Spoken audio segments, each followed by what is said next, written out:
I don't feel like setting up the camera right now, or talking about a spellmonger book, so here's just 5 books that kind of shaped a lot of my worldview. Starting with the first one, The Evolution of Desire by David Buss. If you're like me, then you watched Anita Sarkeesian's videos on women versus video gaming and whatever her whole deal was, and you felt like, yeah, this doesn't quite sound right. But then you saw a bunch of the response videos to her and went, that doesn't quite sound right. Everything is sexist, everything is racist, everything is homophobic, and you have to point it all out. Yeah, this book is basically the answer to why that never quite sounded right to me. It's about the much maligned field of evolutionary psychology, and it's one of the oldest books on the subject, but it is still very relevant.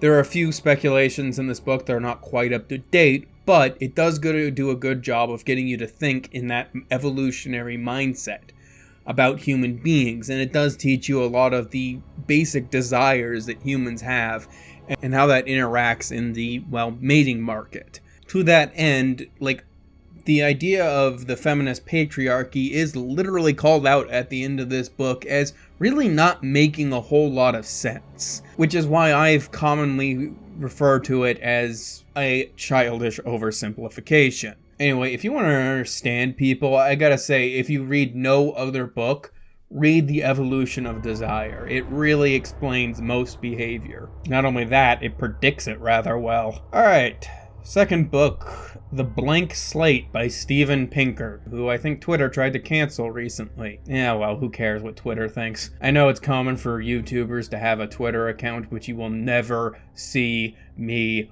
on Twitter. But The Blank is really about arguing against the common idea you see in a lot of social sciences that humans are fundamentally a blank slate, that there is nothing, that we are an empty vessel and we're filled by culture or our society or whatever. And it does a really good job of outlining all the different kinds of evidence you could find for it in a easy to digest package. There's really not much more to say about this because the book I'm going to talk about next is, it's the thing that really convinced me of this idea. This is a good outline, but the next book is kind of the one that... And anyone who has both a child and a house pet has surely noticed that the child exposed to speech will acquire a human language, whereas the house pet won't, presumably because of some innate difference between them. Okay, yeah. To that end, Blueprint by Robert Pullman. This is a book about the field of behavioral genetics, which I'm not sure if a lot of people have heard of. But it is mostly just about how our genes influence our behavior. The first thing they do is outline the 3 main laws of behavioral genetics. All human behavioral traits are heritable.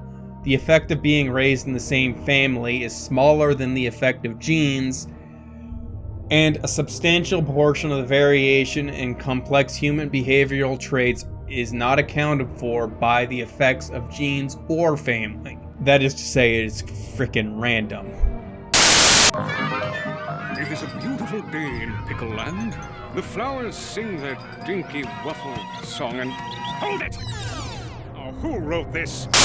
And I think this is an important book, and my worldview on things is you'll see I commonly don't tend to blame people for the way that they think about things. Ultimately, most of the way that you go about your life, most of the beliefs that you hold, and most of your attitudes towards life, and most of the behavioral traits that you have are not anything that you are learned. It doesn't mean that you should forgive murderers or anything, but it does basically mean show a man as he truly is, and he will become better. When we want to moralize something, we want to put it in somebody else.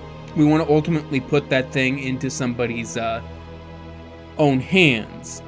People believe more in free will when they're judging people who they don't like. People believe less in free will when they're trying to judge people who they do like.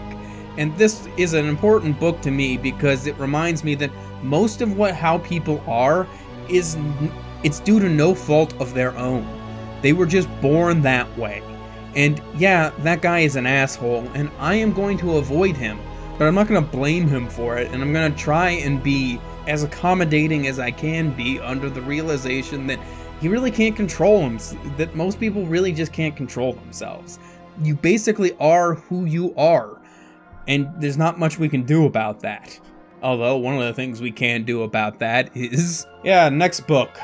Feeling Good by David Burns. A lot of Davids in here. You might think I'm biased. But no, this is just a book about cognitive behavioral therapy, which is just a form of therapy that is shown to be quite helpful when you want to avoid depression or anxiety. And when I say avoid, I do mean avoid. One of the things from the last book I was talking about is depression is, again, partly heritable.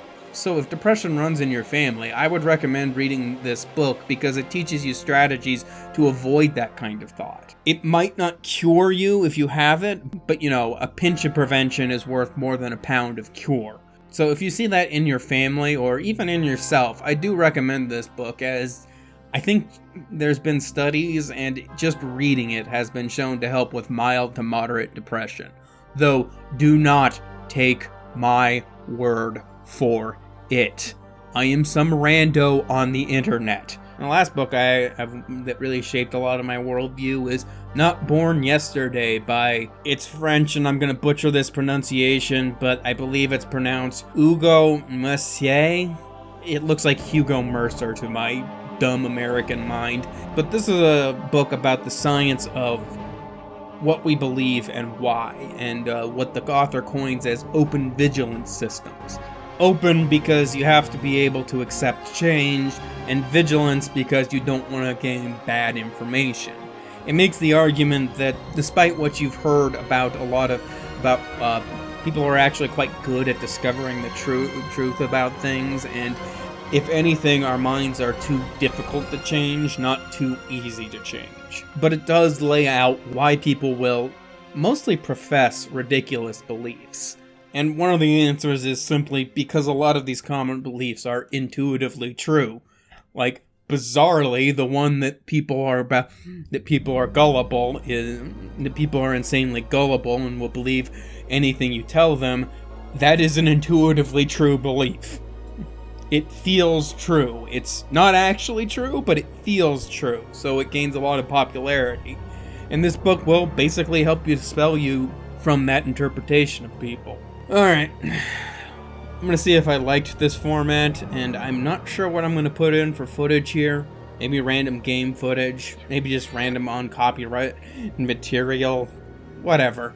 Maybe old wartime propaganda because I don't know, I've been on a Fallout kick recently.